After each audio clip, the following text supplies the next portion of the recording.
Welcome back student in basic chemistry course. In previous session we are going to discuss third unit is paint, varnishes, insulators, polymer, adhesive and lubricants.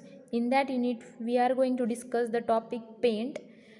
So this topic we discuss the characteristics of good paint and also the different constituent will be present in the paint, and this constituent we discuss in details.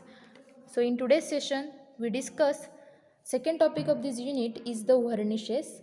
So varnishes, it is a colloidal dispersion solution of natural or synthetic resin in oil or thinner. So varnishes are the homogeneous colloidal dispersion solution of natural or synthetic resin in oil. So these substances are also coated on surface of coated on suitable surfaces like wooden surfaces or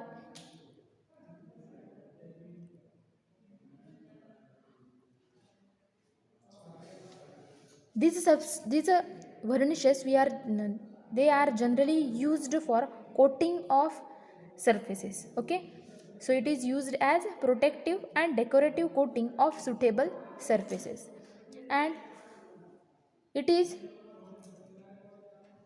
and when one of the time these varnishes will apply on the surface, then it dries up by evaporation, oxidation and polymerization of its constituent and leaving behind a hard, transparent, glossy and lustrous and durable film over it.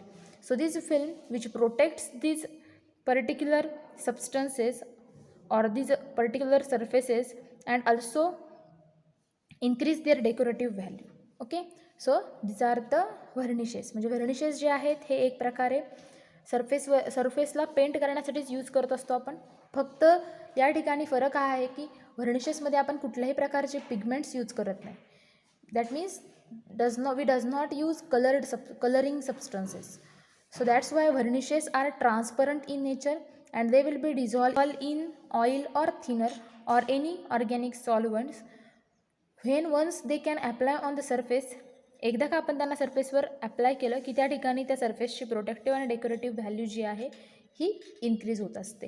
मग हे जे व्हर्निशेस आहेत यांचे देखील different types आहेत. So we discuss the different types of varnishes. So there are generally two main types of varnishes is there. So first type is oil varnish and second type is spirit varnish. मग यामधला आपण first type जो आहे व्हर्निशेसचा oil व्हर्निश हा discuss करूयात.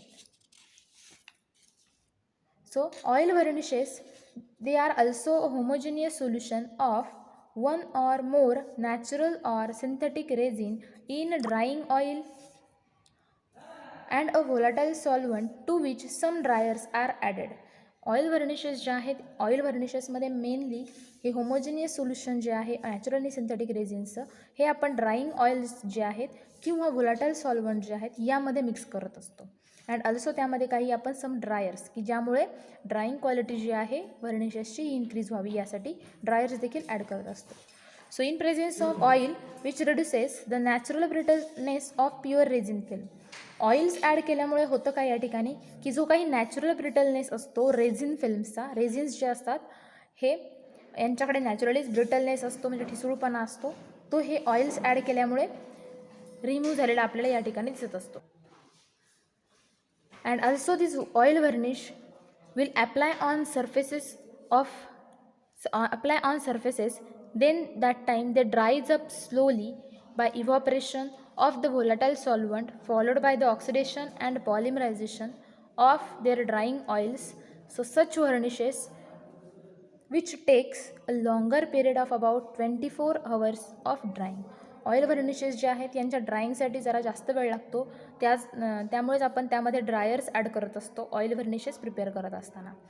So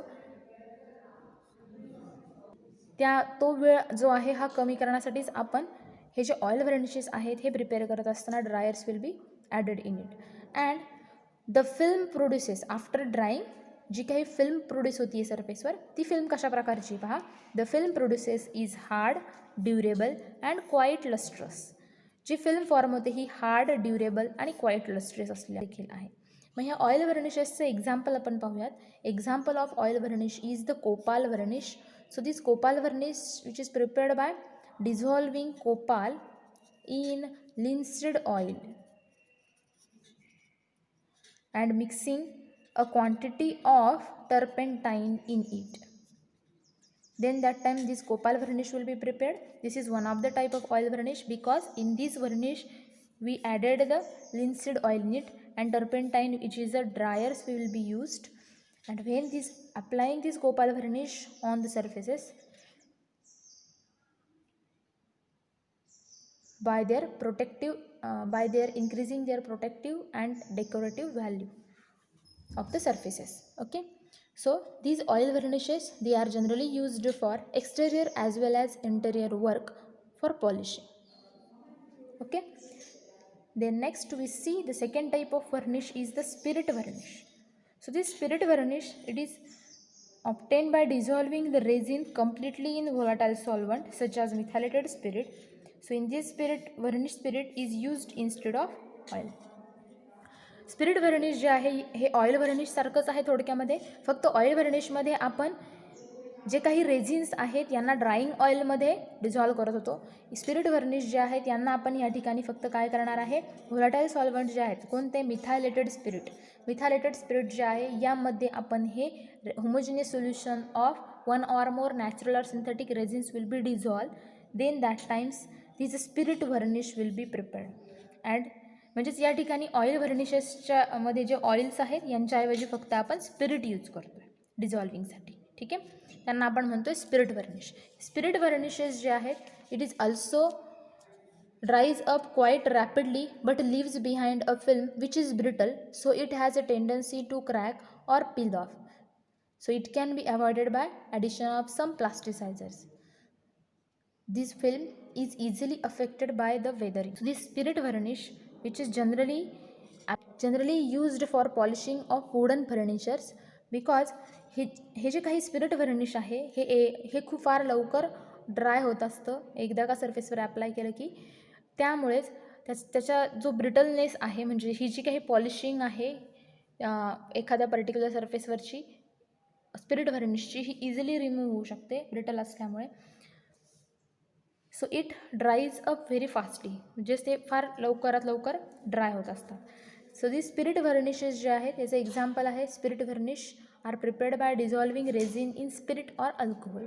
then so the spirit varnish जे आहेत हे जनरली आपण वुडन फर्निचर्सला पॉलिश करण्यासाठी यूज करत असतो. हे होते स्पिरिट व्हर्निश. यानंतर नेक्स्ट पार्ट, तर आपल्याला नेक्स्ट पार्ट पाहायचा आहे युनिटमधला, तो आहे इथे ह्या ठिकाणी व्हर्निशेसचा पार्ट संपतो आहे. व्हर्निशेस म्हणजे तुमच्या लक्षात आले की अशा प्रकारचा सबस्टन्स की ज्याला आपण जनरली पॉलिश करण्यासाठी, बरेच वेळा आपण पाहतो की वुडनचे फर्निचर बनवल्यानंतर त्यांना एक ग्लॉसी ॲपिरन्स येण्यासाठी, म्हणजे त्यांचा डेकोरेटिव्ह ॲपिरन्स जो आहे हा थोडासा वाढण्यासाठी त्या ठिकाणी त्या फर्निचर्सला पॉलिश केलं जातं. वुडन फर्निचरला ते जे काही आपण ट्रान्सपरंट लिक्विड ते पॉलिशिंगसाठी यूज करत असतो ते लिक्विड म्हणजेच व्हर्निशेस असतात, की जे व्हर्निशेस त्या पर्टिक्युलर वुडन फर्निचरचा किंवा त्या पर्टिक्युलर सरफेसचा डेकोरेटिव्ह व्हॅल्यू जो आहे हा वाढवत असतात, किंवा त्याचबरोबर प्रोटेक्टिव्ह व्हॅल्यू देखील या ठिकाणी वाढवत असतात. त्यांना म्हणायचं आहे व्हर्निशेस. आणि त्यांचे हे दोन प्रकार होते, ऑइल व्हर्निश आणि स्पिरिट व्हर्निश.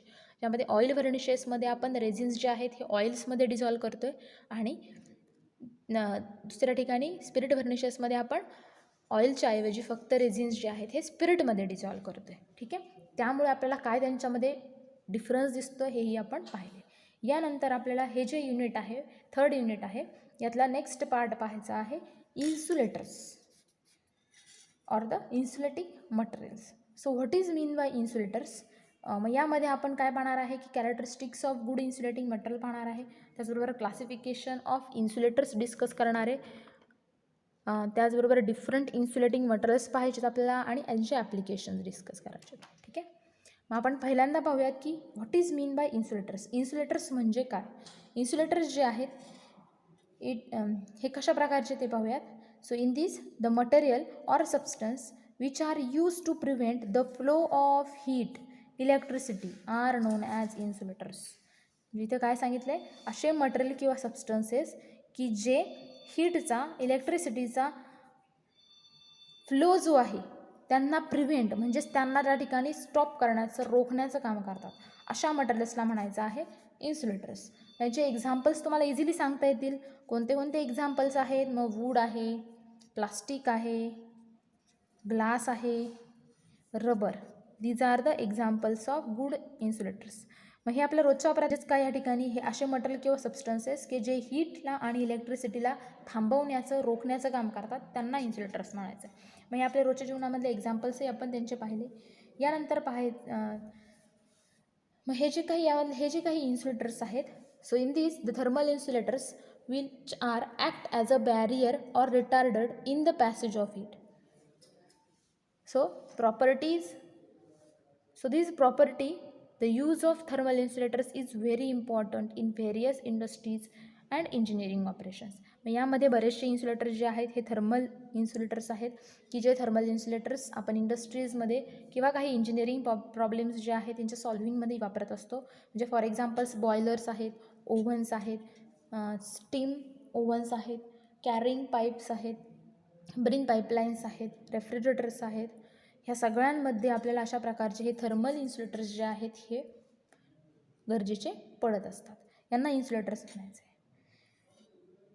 मग हे इन्सुलेटर्स म्हणजे काय थोडक्यामध्ये लक्षात ठेवा. They are prevent the flow of heat and electricity. हा होता पार्ट इन्सुलेटिंग मटेरियल्सचा. यानंतर आपल्याला नेक्स्ट पार्ट पाहायचा आहे तो म्हणजे क्लासिफिकेशन ऑफ इन्सुलेटर्स. इन्सुलेटर्सचं क्लासिफिकेशन आपल्याला डिस्कस करायचं आहे. पण नेक्स्ट लेक्चरला आपण पुढचा पार्ट पाहणार आहे कॅरेक्टरिस्टिक क्लासिफिकेशन ऑफ इन्सुलेटर्सचा. ठीक आहे. So today we stop here. In next video we are going to classification of insulators. Thank you.